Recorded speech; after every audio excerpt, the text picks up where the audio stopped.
இன்னைக்கு நிறைய பேர் சொல்லுவாங்க, கையில் காசு தங்கவே மாட்டேங்குது, அதுக்கு ஏதாவது பரிகாரம் சொல்லுங்கம்மா அப்படின்னு. அதை பற்றி தான் நான் உங்களுக்கு சொல்ல போகிறேன். எவ்வளவு சம்பாதிச்சாலும் கையில் காசு தங்கவே மாட்டேங்குது அப்படின்னா அதுக்கு என்ன பரிகாரன்றதை இன்னைக்கு நான் உங்களுக்கு சொல்கிறேன். சில பேருக்கு ஜாதகத்திலே அந்த அமைப்பு இருக்கும். ஜாதகத்தில் 2ஆம் இடம்தான் வருமானத்தை குறிக்கக்கூடிய இடம். 12ஆம் இடம் அப்படின்றது விரயஸ்தானம்.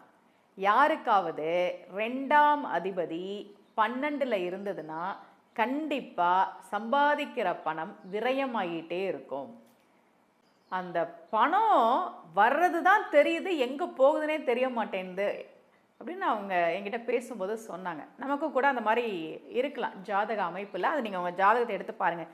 2ஆம் அதிபதி எங்கே இருக்கிறாரு, 2ல் என்ன கிரகம் இருக்குது, 12ஆம் அதிபதியோட யார் தொடர்பு கொள்கிறா, இதெல்லாம் வச்சு நம்ம பார்க்கும்போது அதை நம்ம ரொம்ப எளிதாக சொல்ல முடியும்.